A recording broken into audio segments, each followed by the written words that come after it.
There was this moment when I was reading through the source material for today where I actually had to put the text down and just stare at the wall for a minute. Hmm. It asks this question that seems so trivial on the surface, but if you actually sit with it, it's kind of terrifying. It asks, who is actually living your life? That is the ultimate question of agency, isn't it? It Yeah, stops you cold. it really does. Because we love to think we're the ones in charge. I decide to wake up, I decide to pour my coffee, I decide to get annoyed at the Oh, traffic. I'm the one making choices. Exactly. But today's deep dive into the 49th gene key suggests that for the vast majority of us, that sense of agency is a complete illusion. We aren't making choices, we were just bouncing off what the source calls tripwires. And that's the absolute core of the shadow of this key. It's Mhm. called reaction. And the source is very specific here. This isn't just about, psychological habits or having a bad temper. No. We're looking at a text that claims our reactive nature is a biological imperative. It's a genetic setting that we are right now trying to mutate out of. And that is exactly why we're here. We are going to walk through the 49th gene key, starting in the mud with the shadow of reaction, moving through the gift of revolution, and ending up in the CD of rebirth. And I have to give a fair warning to you listening right now. We are going to start with morning coffee, but we are absolutely going to end up in some heavy metaphysical territory. We're talking triple helix DNA, telepathic societies, the whole sci-fi work. It's definitely one of the more radical aspects of the gene keys transmission. It goes from the mundane to the mystic very, very quickly. So let's ground this before we blast off. We have to start with the wetware we have right now. Yeah. The source places all the action in the solar plexus. Why is the 49th key such a big deal for this particular center in the body? Well, in the context of human design and the gene keys, the solar plexus is the engine room of human emotion. It's the seat of our desire nature. But the source describes it as being, well, a bit broken at the moment, or at least immature. It operates in this wave pattern. You're up, you're down, you have hope, you have pain. And the 49th key basically governs the rules of that whole emotional system. The rules of engagement, essentially. Right. And at the shadow frequency, which is where most of humanity is operating, those rules are based entirely on what the source calls needs. But we aren't just talking about survival needs like food and water. Not at all. We're talking about a complex, invisible web of emotional demands that we project onto the world and, everyone around us. The text uses this phrase, secret tripwires, which I found incredibly visual. It paints this picture of us just walking around with these invisible lasers crossing our path. It's a great image, isn't it? Imagine your solar plexus is literally crisscrossed with these high-tension lines. One tripwire is, I need my partner to say good morning in a specific tone of voice. Another is, I need my coffee to be hot. Another might be, I need to be respected and listened to at this meeting. And when the world inevitably crosses one of those lines. Boom. Reaction. And here's the real insight. The source argues that the reaction is never about the thing that actually happened. It is always about the vibration of the need not being met. So you aren't mad about the cold coffee? No. You're experiencing a chemical explosion inside you because a rigid expectation was violated. Wow. Meaning we are victims of our own setup. We rig the game so we can lose. Completely. The source says as long as we operate from the shadow of reaction, we are slaves to the solar plexus. We aren't living our lives. We are just waiting for the next external event to set us off. We're puppets. There's an anecdote in the text that illustrates this so perfectly, and I think we have to tell it because it captures the absurdity of this state. It's the story of the narrator, let's assume it's the author, back when he was a young mystic doing manual labor in Poland. The bathtub story, it's a classic. It is. So picture this. He has been digging ditches all day. It's Poland, it's cold, he's filthy, he's exhausted, his back is killing him, and he spends the entire day fantasizing about one thing, a hot bath. That is his need. He solidifies it. He sets the tripwire. I will have this bath and it will fix everything. He creates a contract with the future that reality hasn't signed. Exactly. So he gets back to his quarters. He runs the water. It's steamy and perfect. He leaves the room for 30 seconds to get his towel. And when he comes back, his roommate, a Bangladeshi monk named Sibu, is sitting in the tub, just happily soaking. And the reaction is instantaneous. He describes it as a white-hot rage. He wants to scream. He wants to throw the monk out the window. But here's the nuance I want to dig into. He doesn't scream. He's British, so he represses it. Of course. He smiles and walks away. But the source says the damage is already done. Why is that? Because the reaction is chemical. That's the crucial point here. Whether you scream at the monk or you smile and seethe internally, the solar plexus is already fired. The tripwire was triggered. It was triggered. Your body is flooded with the chemistry of rejection and anger. And the monk, what was his experience? For the monk, there was no tripwire. He saw water, he got in, it was functional. Here's a bath. For the narrator, it was personal. This is my salvation. That is the trap, isn't it? We personalize the chaos of the universe. We think the universe is doing it to us. And that personalization is what keeps the 49th gene key stuck in the shadow. The source calls this a minefield of desires. If you look at the collective world, politics, religion, relationships, it's just billions of people bumping into each other's tripwires and detonating. It's a terrifying way to look at history, actually. Just a series of unmet needs exploding one after another. So how do we disarm the minds? The source moves us from reaction to the gift of revolution. Now, usually when I hear revolution, I think of, burning down the system. I think of external chaos, barricades, flags. And that's the shadow, masquerading as the gift. That's just reaction on a large scale. True revolution, according to this text, is silent. It's internal. Okay. The 49th key is part of a chemical family known as the Ring of the Whirlwind. Which sounds like a Dungeons and Dragons item, but go on. It does, doesn't it? But biologically, it relates to the amino acid histidine. This coding ring is associated with heat, with volatility. The revolution is not about suppressing that volatility. So you're not trying to stay calm. No. It's about channeling it. Instead of exploding outward when a need isn't met, you turn that energy inward to do some severe house cleaning. The text refers to this mechanism as the sorter or the sifter. Yes, and in traditional human design, this is the gate of the butcher. I have always found that name a bit unsettling. The butcher. It feels violent. And it's meant to be jarring. A butcher requires a sharp knife, but the knife isn't for violence, it's for precision. The gift of revolution is the ability to look at your own needs and slice them into two piles, essential and inessential. This is the ethical cleansing the source mentions? Correct.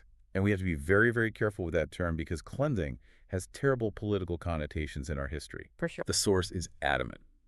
This is not about ethnic cleansing or social cleansing. It is emotional cleansing.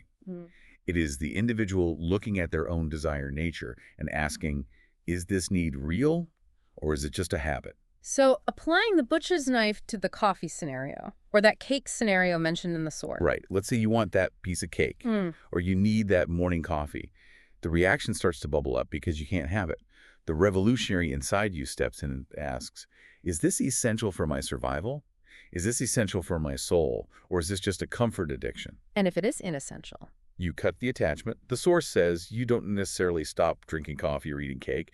You're not becoming an ascetic. You just stop needing it to be okay. You stop being a victim of the lack of it. Fundamentally. Yeah. You move from compulsion to conscious choice. The text describes the result of this as becoming translucent. That was such a striking word choice. Translucent. It implies that the world passes through you. Marketing, propaganda, guilt trips, other people's drama, they all rely on hooking into your inessential needs. They hook into your need to be liked, your need to be right, your need for comfort. If you have butchered those needs, there is nothing for the world to grab onto. You become very difficult to manipulate. That is true freedom. But isn't there a risk here of becoming cold? If I'm butchering my needs and maybe my needs for other people, do I just become an unfeeling robot who doesn't care if the monk takes my bath? That is a valid fear, and it's why the source emphasizes the programming partner of this key. Every gene key has a partner that balances it. For the 49th, it's the 4th gene key, forgiveness. Okay, so how do they work together? Well, the butcher can be harsh. It cuts away the dead wood. Forgiveness is the balm that heals the cut. The source explains that as you start seeing how reactive you've been, how many times you've lashed out just because your bath was taken. Or your expectations weren't met. Exactly. You are going to feel a lot of guilt. You realize you've been hurting people over really trivial things. Yeah, that realization could be crushing. It could. So you have to forgive yourself to keep moving. The cycle is revolution cuts the attachment, and forgiveness heals the ego that was attached. It's a ruthless kindness. I like that, ruthless kindness. Okay, so we've cleaned house, we've stopped reacting to every little inconvenience, we're becoming translucent, and now the source pivots hard. We stop talking about psychology and self-help, and we start talking about mutation. The city of rebirth. And this is where the claims get very, very big. Yeah. The source isn't just saying you'll feel better. It is saying this process is triggering a literal reconstruction of human DNA. Yes. The claim is that the 49th gene key is the master switch for a speciation event. Speciation, as in moving from Homo sapiens to what? The source calls it the trivian human, and the headline feature of this new human is a triple helix DNA structure. Okay, I need you to break this down. I remember high school biology. DNA is a double helix, 2 strands twisting. The source is saying we grow a third one. That sounds biologically impossible. That is the assertion. Now, scientifically, we don't have widespread evidence of triple helix DNA in viable humans yet, though. Triple-stranded DNA structures do exist in nature. Right. But the source speaks metaphorically about the chemistry. It says that heat is required for mutation. The histidine again.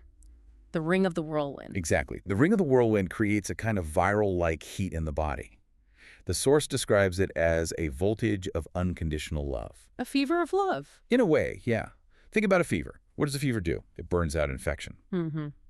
The idea here is that this high-frequency vibration literally unlocks the chemical bonds of our current genetic structure and allows them to reform. It says our DNA is designed to be self-transcendent. It wants to upgrade, but it needs the right fuel. And that fuel is the absence of fear, which is what happens when you butcher all those inessential needs. That's the logic chain. You stop reacting. You clear out the emotional debris. This raises your internal frequency or heat. That heat then triggers the DNA to mutate into a triple helix. That is the sequence. And there's a timeline attached to this. 2027. 2027. This is a date that comes up constantly in human design cosmology. It's viewed as a shifting of the ages related to the precession of the equinoxes. And the source says the first shoots of this new humanity are emerging right now, since around 2012, with the major shift locking in around 2027. So we're not talking about something that happens in 1,000 years. We are talking about next Tuesday, historically speaking. We are living in the transition zone, which is why everything feels so chaotic. The old vehicle is breaking down while the new one is trying to start. So let's talk about this trivian human, the new model. No. What are they like? Because the description in the sources, well, it challenges a lot of our current values. Specifically, the anatomy changes. Yes. It talks about moving from a 9-centered being to a 3-centered being. For those who don't know the charts, humans currently have 9 centers: head, ajna, throat, G, heart, sacral, root, spleen, solar plexus. The source says the future is just 3? It's just 3. The argument is all about efficiency. Less complexity, less resistance, higher voltage. It's a streamlined system designed to process this new triple helix consciousness. And this changes everything about how we live. But the part that really stuck with me, and the part that I think is the hardest pill to swallow, is the privacy thing. It challenges the value of privacy most of all. Yeah, the source claims that for this future human, privacy is gone, like completely. Zero privacy. The text says we are moving from a separative consciousness to a connective one. Right now, you and I are distinct entities. We have walls. I don't know what you're thinking. You don't know what I'm feeling. Not really. That separation creates the illusion of the individual self. And the trivian human. They operate as a single organism. If you have a thought, it's shared. If you have a feeling, the collective processes it. To a modern Westerner, that sounds like a nightmare. It sounds like the Borg from Star Trek. Resistance is futile. It does sound dystopian to us because our entire identity is built on what we hide. We curate our lives. Yeah. But the source frames this as the ultimate liberation. Imagine the relief of never having to lie. Wow. Never having to manipulate an outcome because everyone already knows your intent. It describes it as being saturated in waves of wonder. Yes, and the structure of society changes to match. The nuclear family. Gone. That is a big one. What replaces it? The sacred couple and the fusion laboratory. Fusion laboratory. That sounds like a physics experiment. You have to explain that. So the source argues that the nuclear family is often an insulating mechanism. It protects the ego. It creates an us versus them mentality. In the future, the couple is still the anchor. Okay. The yin and yang polarities needed to generate that heat, but they don't hoard their energy. They open up into these larger community fellowships. It's the return to the village, but a village connected by telepathic empathy. And it creates a third entity, an awareness field. Exactly. The family isn't biological anymore. It's energetic. But here's the rub. Not everyone is going to become a telepathic triple helix superhero in 2027. The source is pretty clear that this is a gradual speciation. No. And this is the most sober part of the source material. It talks about the great split. We are the cusp dwellers. We are the generation straddling the two worlds. The source describes two forces, centripetal and centrifugal. Centripetal pulls in, centrifugal spins out. Correct. The force of love, which in this context is that high-frequency connection, is centripetal. It pulls people together into this new awareness. But if you're stuck in the shadow of reaction, If you are still defending your needs and your tripwires, you cannot hold that frequency. so you get spun out. You get spun to the periphery. Now, the expert in the source is very gentle here. It says this isn't a moral judgment. It's not that those people are bad. It's just physics. If your vehicle cannot handle the voltage, you cannot join the new grid. So what happens to them?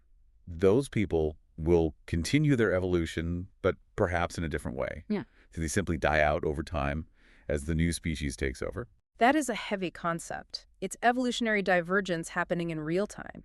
It's like being a Neanderthal watching the first Homo sapiens build a fire.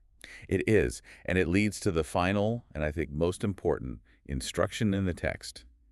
How do we treat the people who are being spun out? How do we treat the people who can't stop reacting? The instruction is compassion. Radical compassion.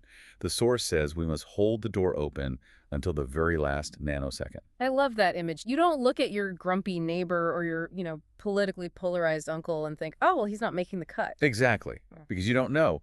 The mutation can happen in an instant. The butcher cuts away the behavior, not the person.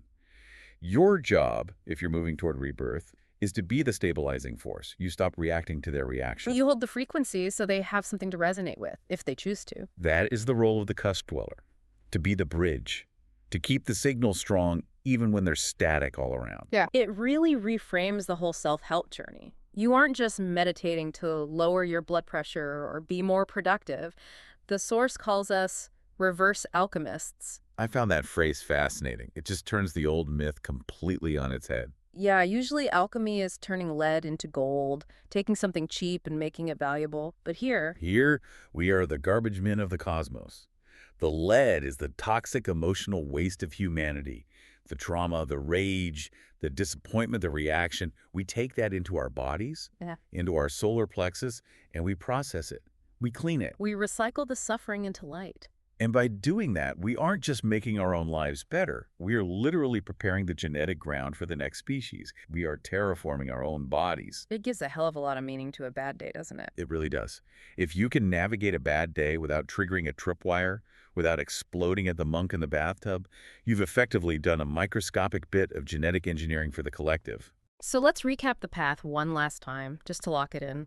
We're moving from the mechanical, explosive shadow of reaction where we are victims of our needs. Through the gift of revolution, where we use the butcher's knife to strip away the inessential and become translucent. And finally, we are opening up to the city of rebirth, the triple helix mutation of the species into a collective awareness. From the coffee cup to the cosmos. That is the journey of the 49th gene key. So here's the question I want to leave with you listening right now. The source says this heat is rising, the mutation is active. Look at your life right now. Look at your tripwires. Identify the one need that you are defending the most fiercely. Right. The one that, if it isn't met, causes you to shut down or blow up. Ask yourself, is this essential? Is this serving me? Or is this the very thing clogging up your own evolution? What is the first thing you need to throw into the ring of the whirlwind? Because as the source reminds us, in the end, everything that isn't love is just detail, and the details are getting burned away. A powerful place to stop. Thanks for diving deep with us on the 49th gene key. Always a pleasure. We'll see you in the next one.